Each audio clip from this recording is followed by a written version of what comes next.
Mark Gassert and Tom Ginn, Elevate Your Profits. Hey, Mark, how you doing, Hey, buddy? I'm doing great, doing great. Rainy night in Georgia. That's what it's Lady night doing in right Georgia. now. Yeah, it's happening. Well, here in Wisconsin, we might get snow tonight, so we All got a right, little of everything. But gotcha. we're ready to rock and roll. I'm just going to do our intro, and Cool. we'll be right back.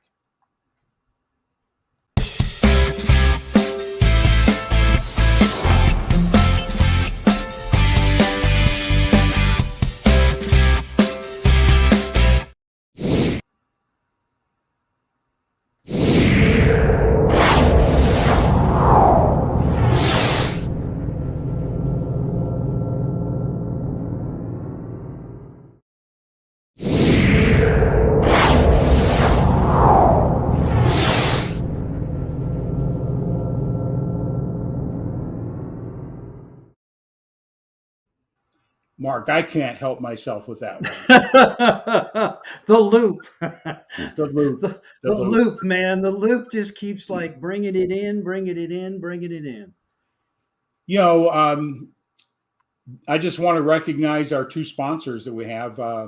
Be Connected, and that's going to be people are going to know in a very short period of time what Be Connecting's doing in platforms like this. So Right. and then our other corporate sponsor is ASEA, ASEA. you know, Just a little bit about that, Mark, and then we'll get ready to introduce our guest tonight.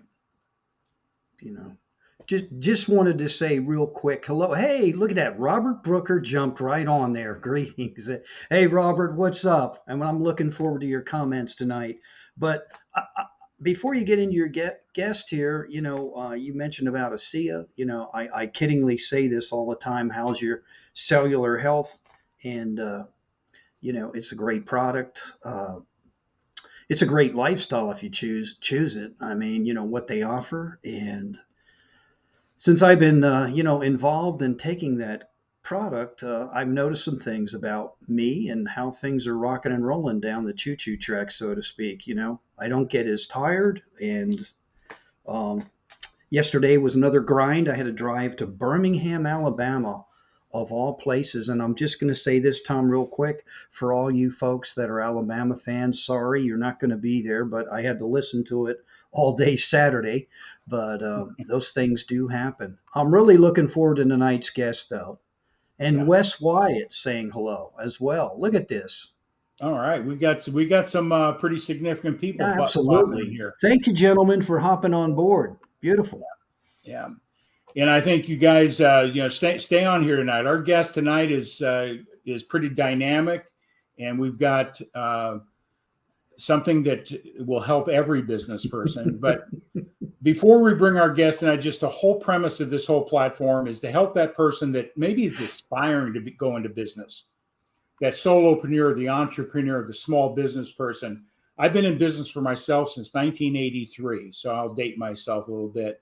So I'm psychologically unemployable, but I love entrepreneurs. I love helping people succeed in this environment.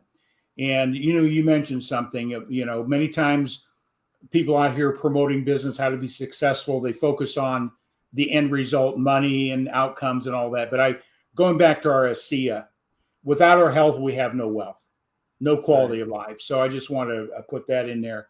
But I'm going to bring in our guest because I think it's really relevant to how to win. Our guest tonight, Sidney Wormsby. I hope I said that correct. So always get me straight here. This So guy's without from any the further ado, Bronx. we're going to bring our guest in, and He's we'll from let the him Bronx. do his bio. Yep. And are you in? I'm here. Look You at are him, man. here. In a New York minute, Sydney is here, man. Look at that. Welcome. We're Thank you it's for an honor having to me. have you here. We're excited for you. We're excited for our audience to hear what you have to say. And but before we get into that, because my whole premise is in how I start my day is with this. What are you grateful for today, Sidney? I'll have you start, then Mark. Well, you were talking about health. I am grateful for two things. One, my own health, but also My mom right now is fighting another bout of lymphoma, cancer.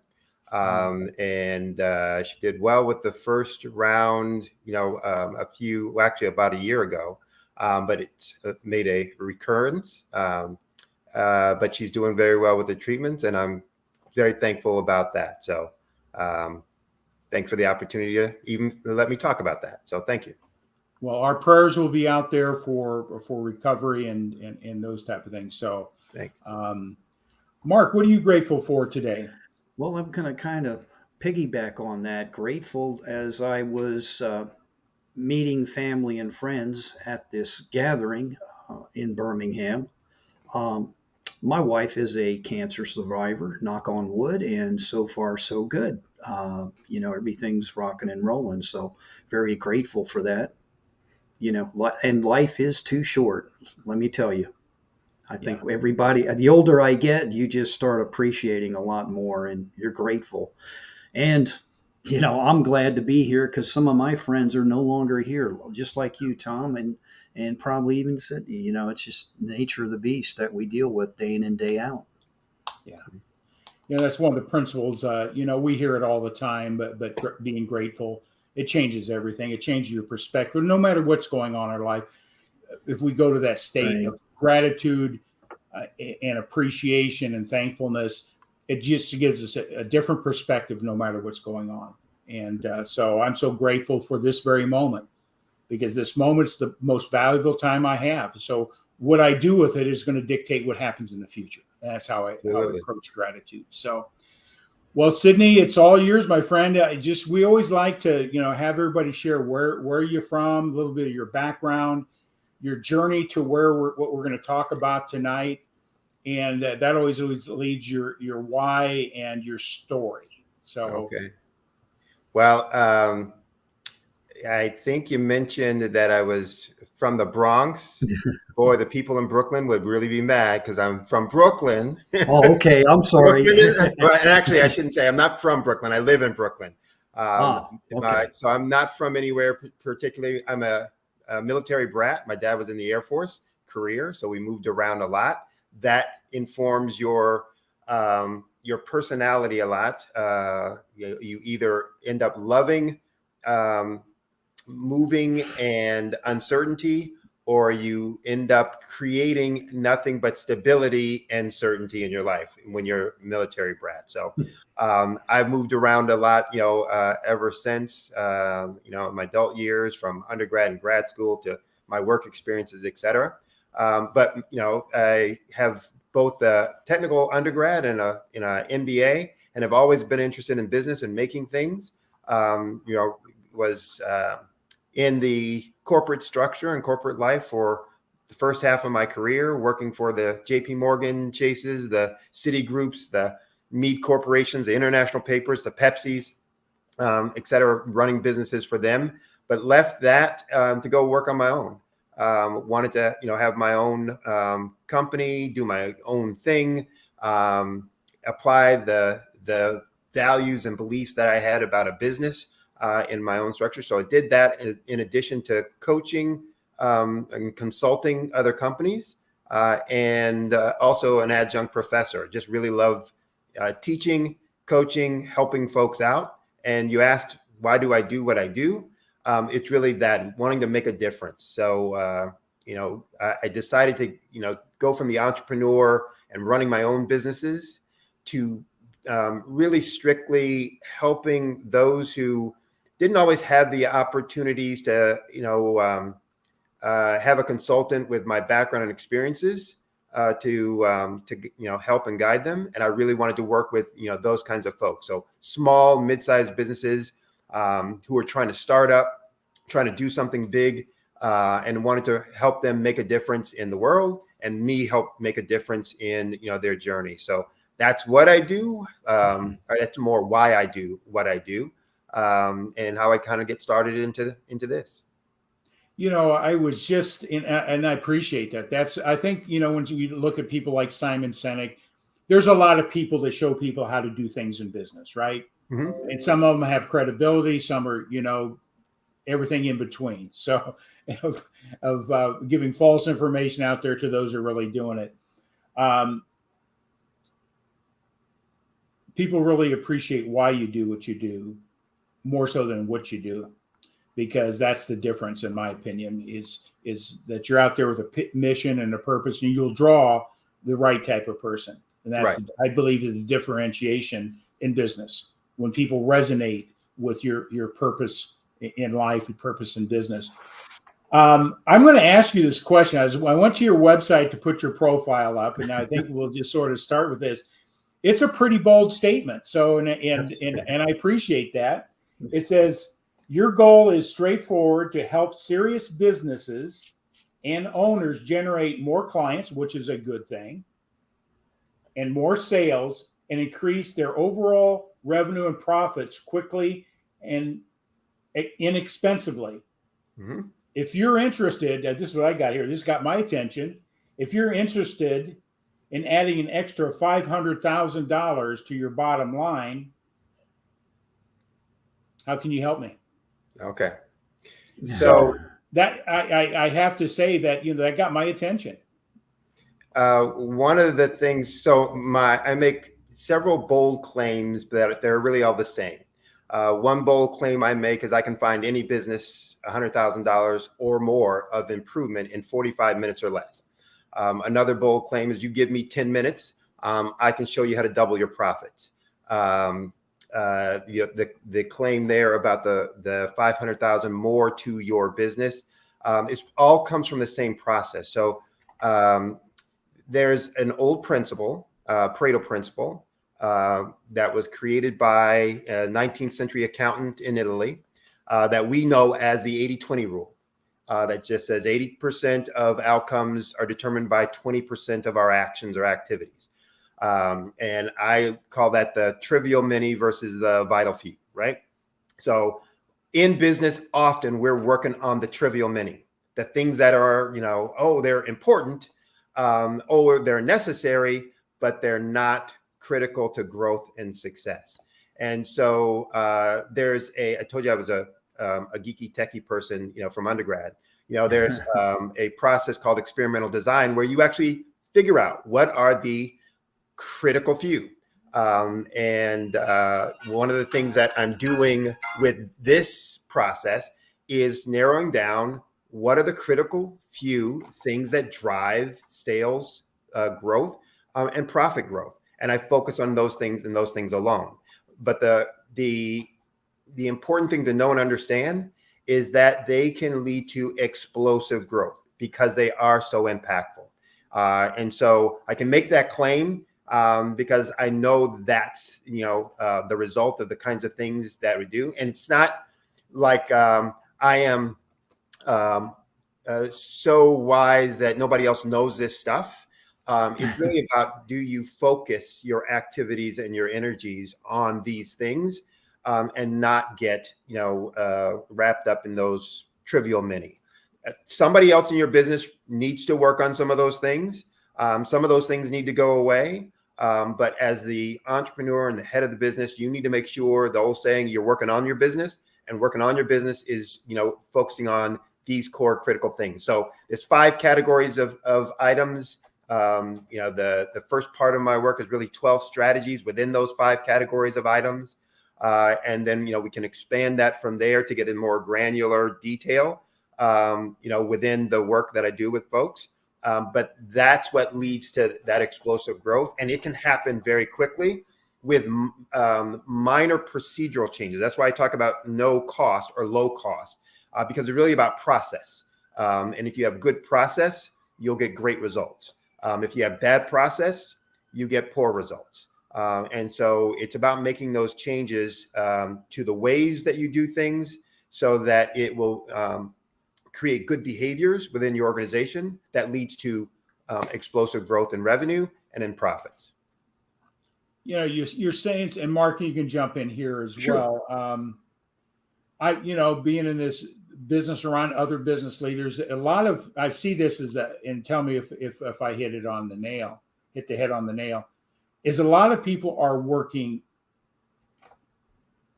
in the business. They're doing things that need to be done, maybe writing content, working on their website, doing all the things necessary, and they think they're working the business. Right. Do you see that as a predominant shortfall for a lot of small businesses instead of focusing on that activity that generates a result? And Mark can relate to this. It's that phone call is basically is a result oriented activity, Right. versus busy activity. That's it exactly. That again, the tried but true old phrase is, working in the business versus on the business. Most people get into a business because they have technical expertise.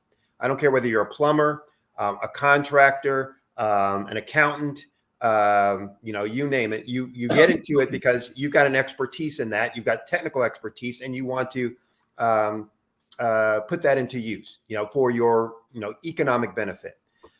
But there's a difference between knowing your business and knowing the business of business. And so, those folks who have technical expertise know their business. But what they have to really do is focus on knowing the business of business, and therefore how you're going to grow your revenue and how you're going to grow your profits, what impacts those things, et cetera. And yes, so working on the business is important and critical. The things that are going to lead to, more prospects that can be converted into more clients, that can be converted into more transactions, that can be converted into higher value and contribution, and therefore higher price. That can, also then be looked at in terms of how to be more efficient and effective, so that you drive down costs, leading to therefore more profit. So, okay, Mark, anything you got to add right now? I'm real curious, man. Sidney, how did you come up with when you said $500,000? And I'm not trying to be weird about that. Is that something that just resonated with you, that number, or how did you pick how did I get to it? 500,000?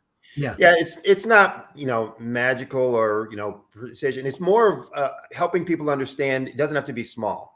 Okay. So for somebody who's running a $2 billion business, they say, well, 500,000, what's the big deal?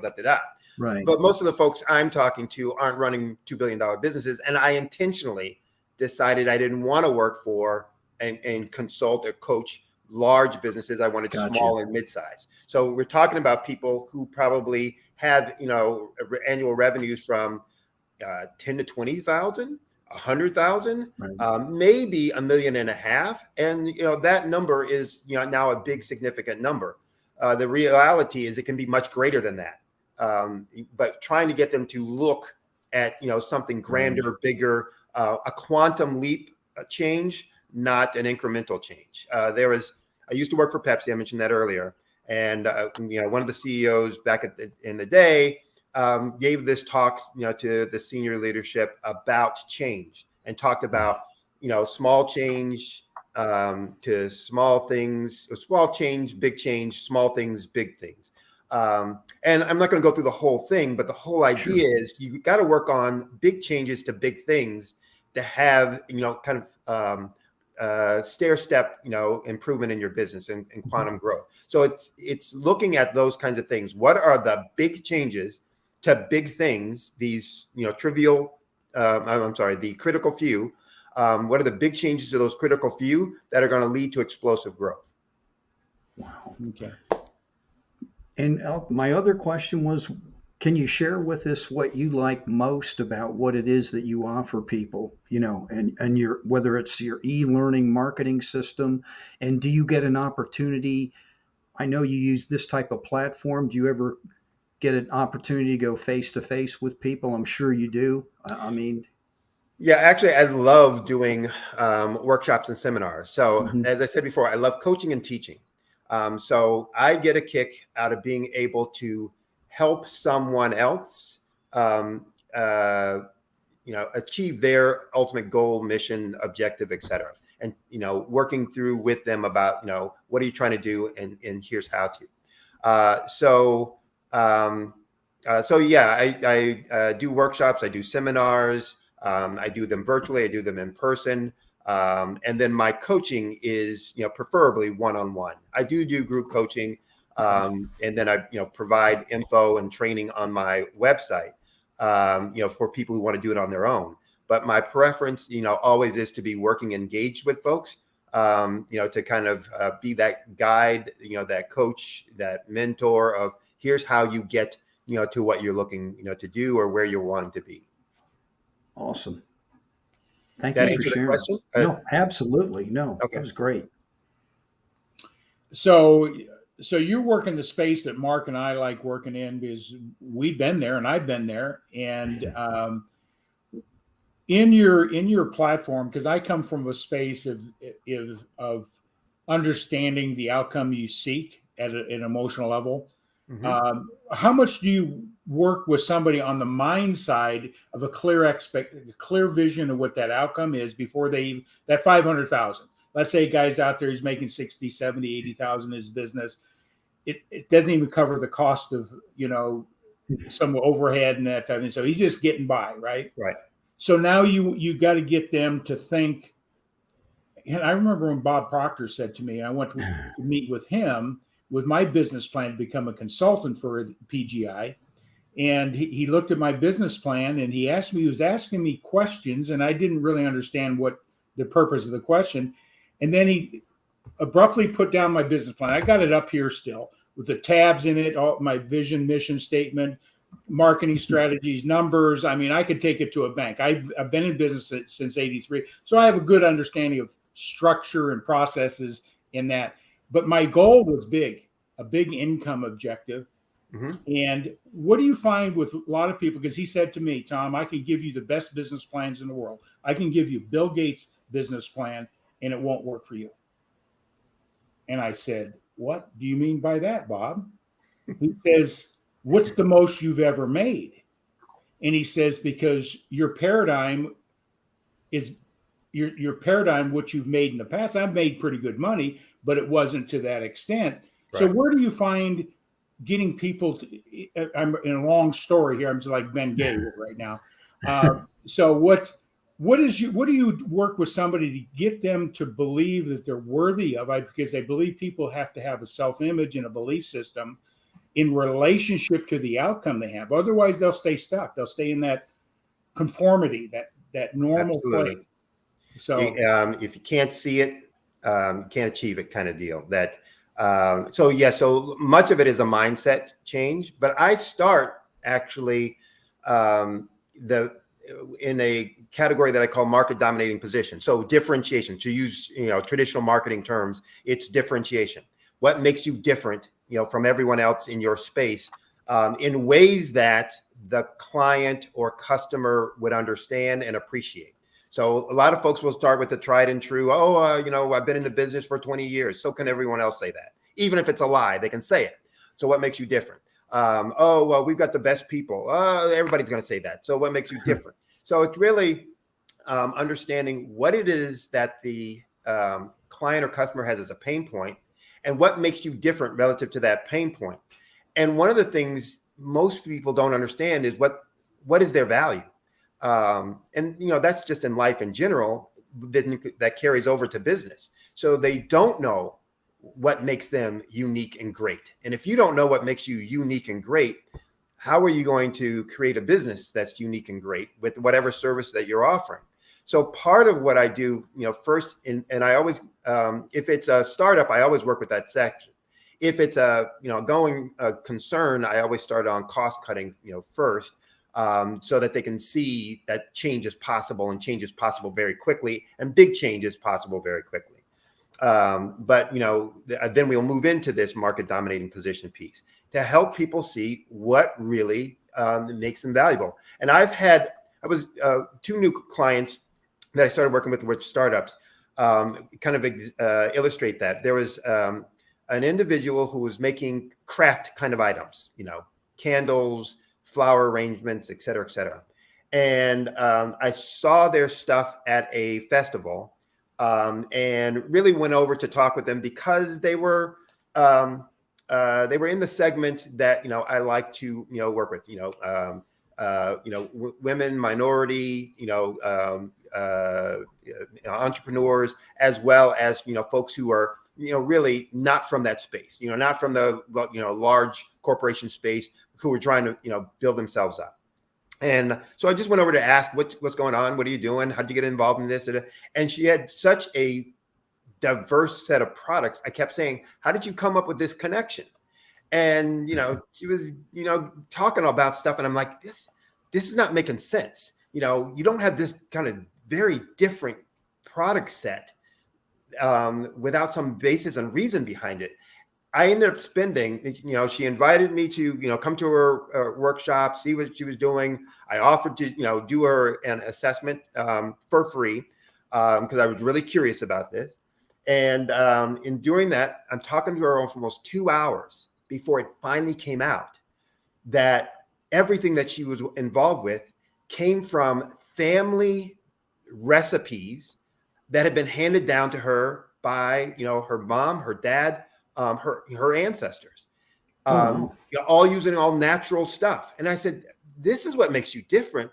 Oh yeah, I said that before. No, you didn't. I said, I'm talking to you for 2 hours and that's not come out. Most people don't understand what really makes them great and unique, or what could make them great or unique that will then allow you to make a connection with other folks. So that's one of the biggest things that I do initially to really help folks understand what that is, and then to tie and connect that to the target market that they would have the biggest impact on. So yeah, that's that mindset now, and that's before you even start getting to the you can make $1 million if I've only been doing 10,000. That becomes the second battle, that yes, you can do it. And one of my other clients that I just started with, I got into that because gave her all of these strategies she started using, and every week she was coming back on our one-on-ones and doing it like, and she goes, oh, I'm getting so busy. And I go, well, why is that a problem? Well, I just feel like I'm not of control, et cetera. And what I started determining in the conversation with her is that what she was afraid of is that if she really did all of this stuff, it was going to be a great volume of business that she hadn't had before. And what was that going to mean for her, et cetera. So it was really now just a conversation around, hey, let's just do this. First thing you said you wanted to do is be able to quit your job. Let's just keep our focus on that piece. Then when you do that, we'll focus on the next piece, et cetera, so that she could ease into the new mindset or paradigm, as you were talking about, of kind of wealth and growth and abundance that wasn't there before. One of the things I've seen in business as well is you can grow too quick and don't have the capabilities to handle all that's coming down. Correct, so correct. You got to have a scalability strategy to put in place. And is that what you work with? Here's the end goal, here's the result, and we're going to scale to that objective. Is that how you help them get there? Because if they put their message out there, it could be a problem. Right. So I work with them on one strategy at a time for startups, one strategy at a time, unless they have a big team, because they typically don't have the bandwidth in staff and resources to go further. But I also do it because I want the last step in each phase is about process. So, okay, we've talked about all these strategies. We put some things in place. Now let's institutionalize it. Let's create a process that this now is going to happen, consistently, going forward, and a process not only about the implementation, but a process about the improvement and the continued improvement going forward, et cetera. So that's to ensure that you don't get too wild and hairy with, what's going on and things kind of unruly and unorganized. And I always like to ask this, there's a lot of people out there that says, I've got the solution, or I got a process, I've got XYZ to help you. So budding, is an entrepreneur maybe desiring, or a small business person seeking out coaching, advice, mentoring processes. What are the things that you would encourage somebody to look for? What are the things that are important so you can make a informed, wise decision? Because I've chased the silver object, and I've been sucked into false claims and empty promises. And I think we've all been down that road at one time or another. So I think it's really important. What are people looking for? Somebody that's going to be a mentor and a coach and somebody to help you grow your business, what things would you tell them to look Well, for? first, I'm a very spiritual person. There's a book in the Bible in the Old Testament called Ecclesiastes, where it's the discussion about by Solomon, written by Solomon. Anyways, the discussion about kind of what's the meaning of life, and so the whole book, the whole chapter or book, chapter by chapter, go through his kind of search for what's the meaning of life, etc. But it starts with, and you'll recognize these phrases: "There's nothing new under the sun. Everything that has been will be," et cetera, et cetera. I have a firm belief in that. There really isn't anything new, because most things are really about people, and people haven't changed. So we still communicate. We just have different ways of communicating, but we're still trying to communicate the same stuff. And so first and foremost, if someone's trying to tell you that they've discovered something that's never been before, probably not true. And I'll say the first thing that the stuff that I work with people on, this, and people might then start turning off the sets and switching to another platform. But there's nothing that is so unique that nobody knows this before, couldn't tell you the same thing. It's really about who can you work with that you connect with and that you're going to hear. So I also do training of youth athletes. And there comes a time where you're working with someone and you say, you know what, I really think you need to, move on to another coach. And, a lot of times people are like, well, you don't want to work with me anymore. No. I'm not sure you're hearing me anymore. And you really need to, get with someone that you're going to be able to connect with, who's going to be able to, kind of break through that next piece. And, it's the same thing with business coaching and business consulting, that, you need to find someone who has a similar value set, has a similar, mindset and approach, and, is knowledgeable. That's obviously important. But every consultant and coach should have the same knowledge. Maybe they do or they don't, but it's not like, one's going to have more access to, strategies that the other one doesn't have the access to. They may have more experience with it. But the reality is, does it work for you? Can you hear and connect with what they're saying? Do they have your best interest in mind? Or are they really just looking for, how do I, drag this out another month for a fee? So I would tell, folks that first, find someone that you can relate to and connect with. Two, be wary of anyone who gives the impression that their system is, the best or the only one, or has something new that, nobody else has access to, as a coach or consultant. So I don't know that I could give any more, great, suggestions or advice besides that. That's what's typically has worked, for me and with me, when I've looked, to get insight and advice from other folks.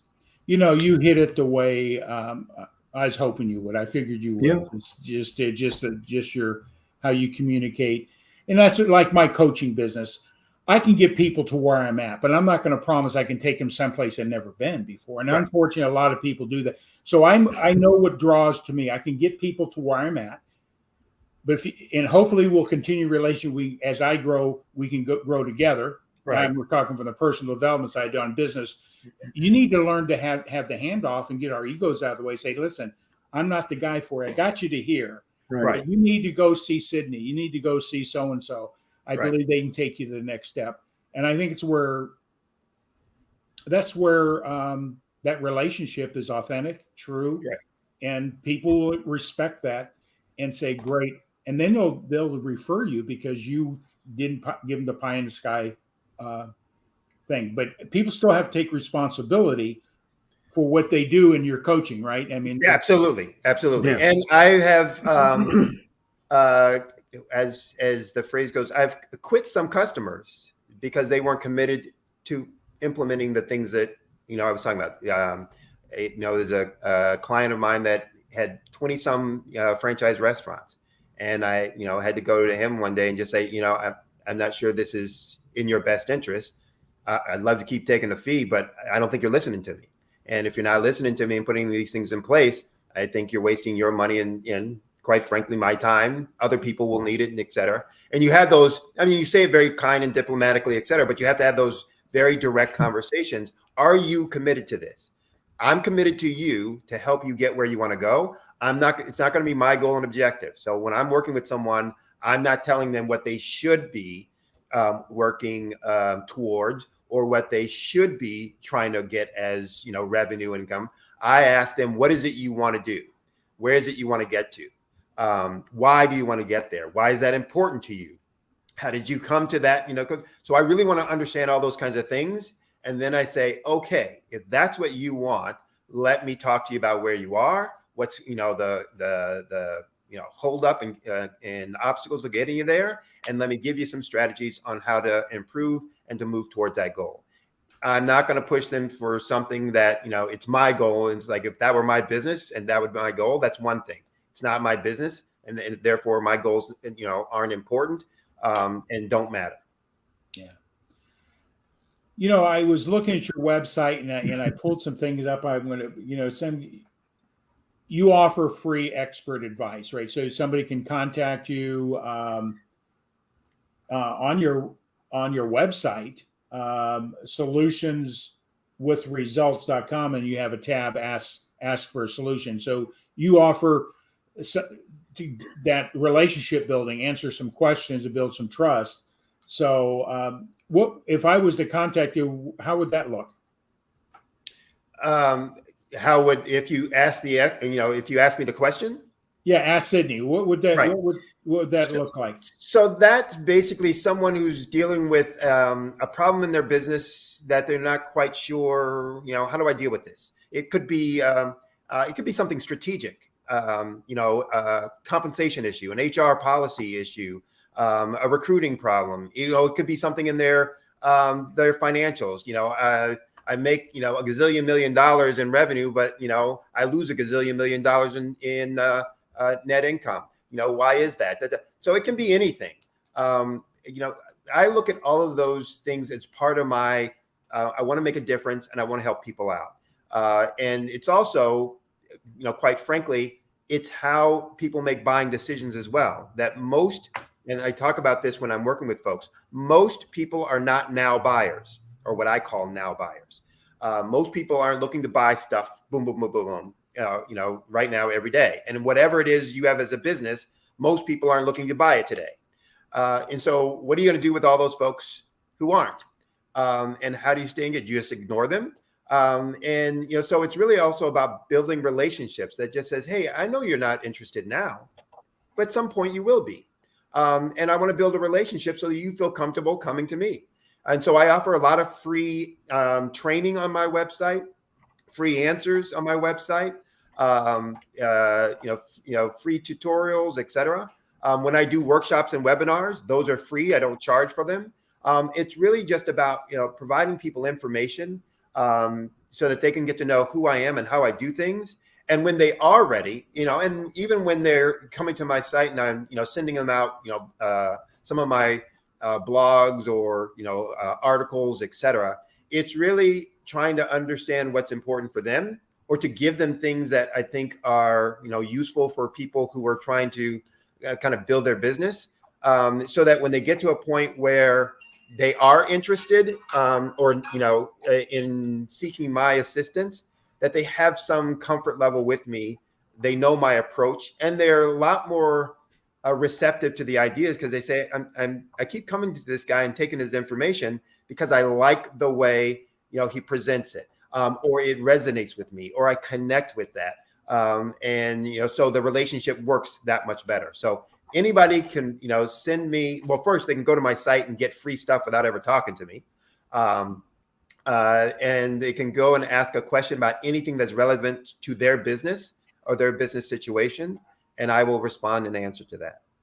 Yeah, because I was looking on your website and I put it in the content on the event here, marketing evaluator. A lot of people. When I was training coaches to go into the coaching business through the Procter Gallagher, they may be the best coaches in the world. They know it inside and out, but they lack, and I see this in my father is a good example. He's a great mechanic, but he's a lousy marketing guy. He didn't get his marketing business, his big truck repair business. So he's great at that.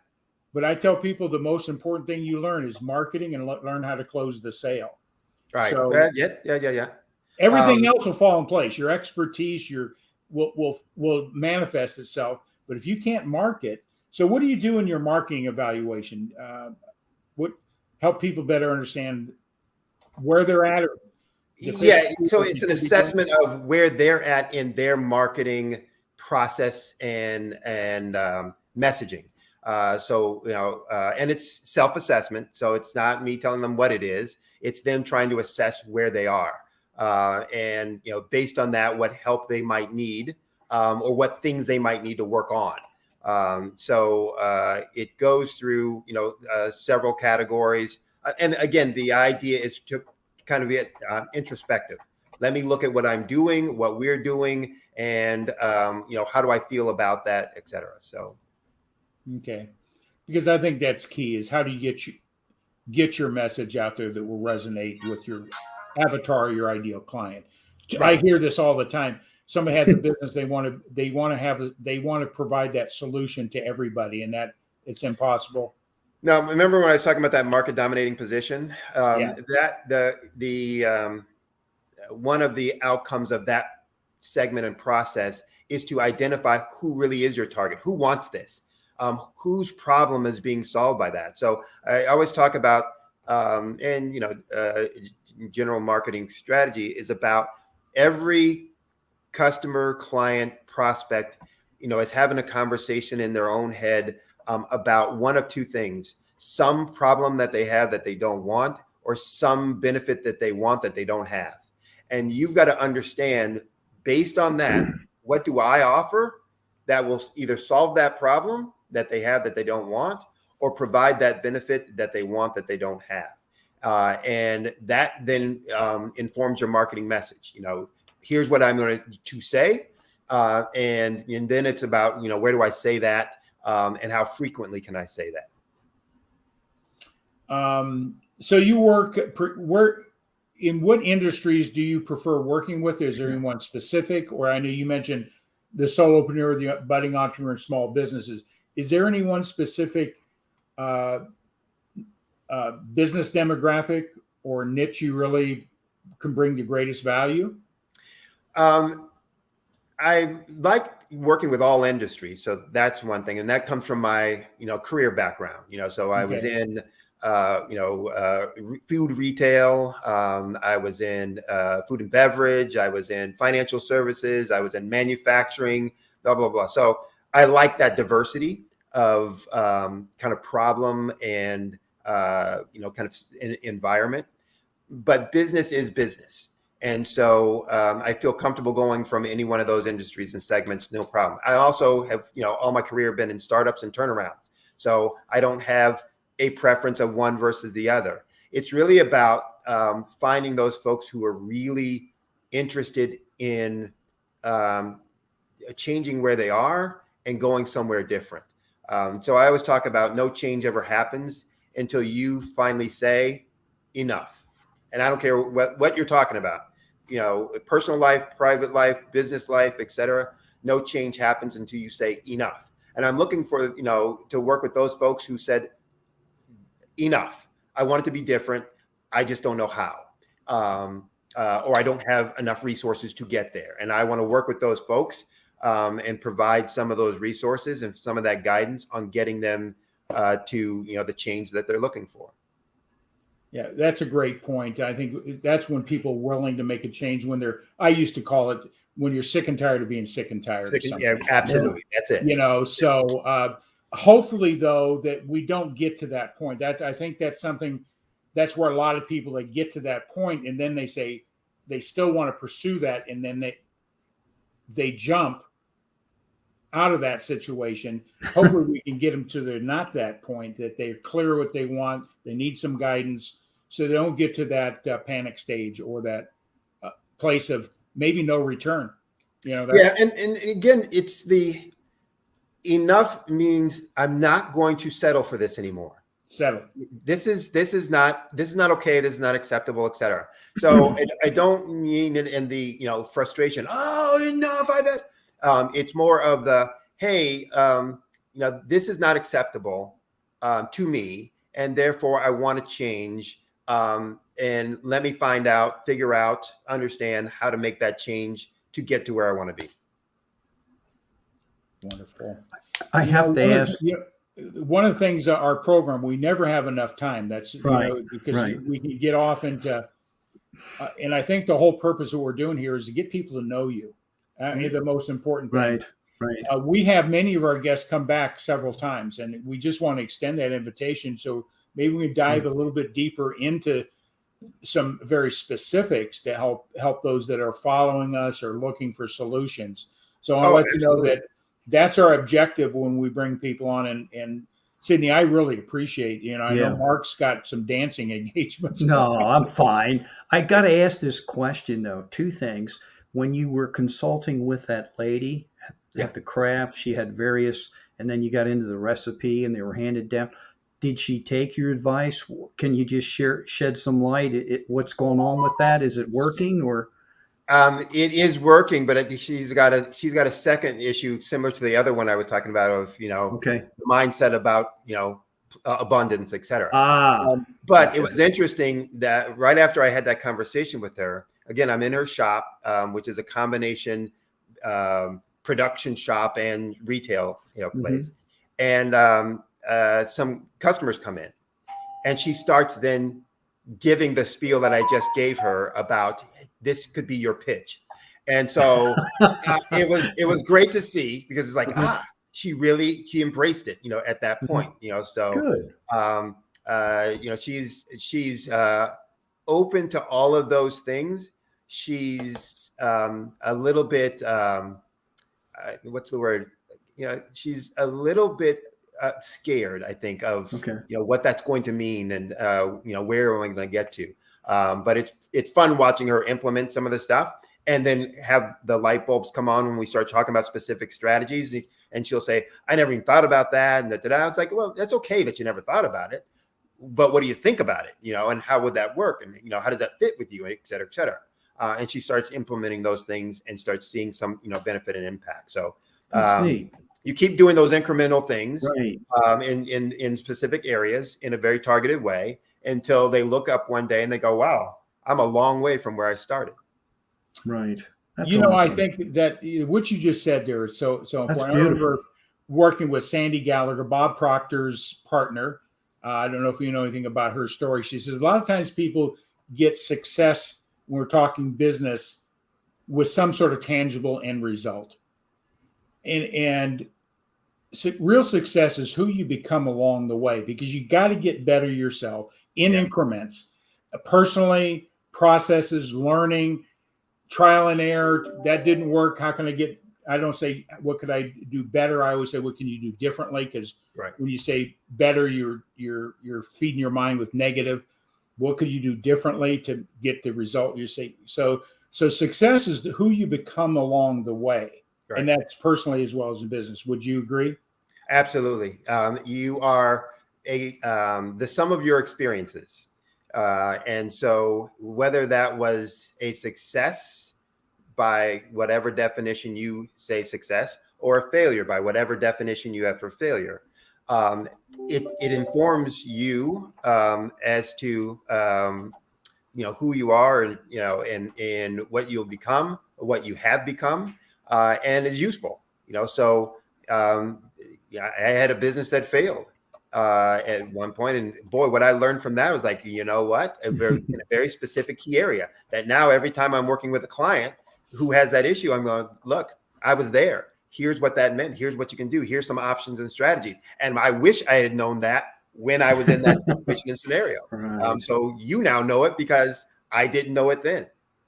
You said something there, and I think this is where a lot of people, they go into an endeavor with a big dream and vision of what they want to accomplish because they have a passion. Generally, they usually have a passion about something they do. And it doesn't work. Doesn't mean it won't work again. But we learn from that. And every successful person I've ever interviewed or of experience in relationships have failed many times. And I don't like using the word fail.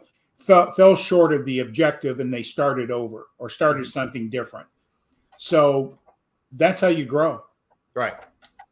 Yep. You know, I define success as making a positive impact on the lives of others.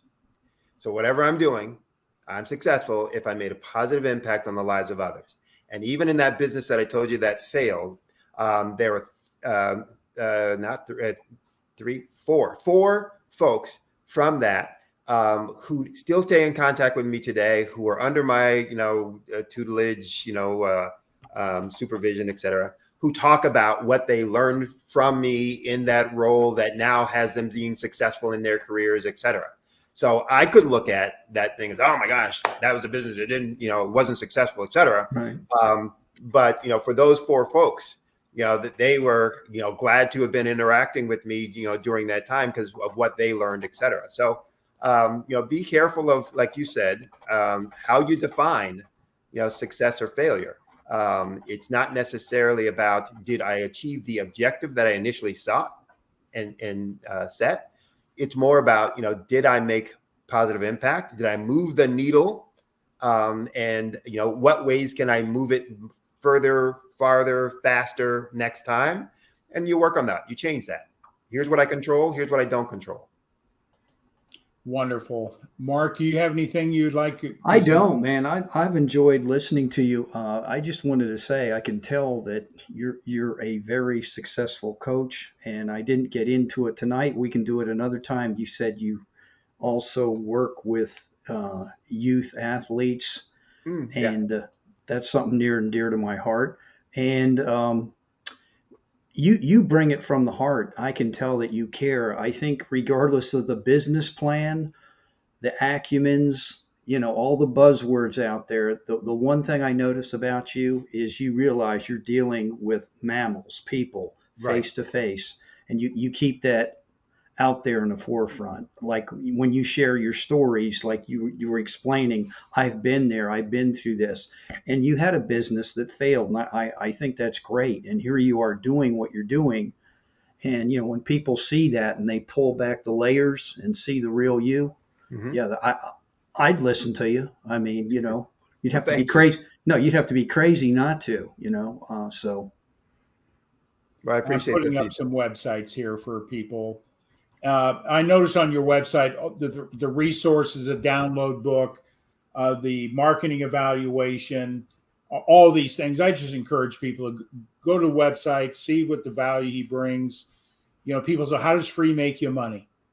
Well, right. Well, and again, it's about connectivity. You connect with folks where their need is. Yep. So if I, provide something to you that's useful and helpful, then you find me useful and helpful, and you'll come back to me with a problem that you can't solve.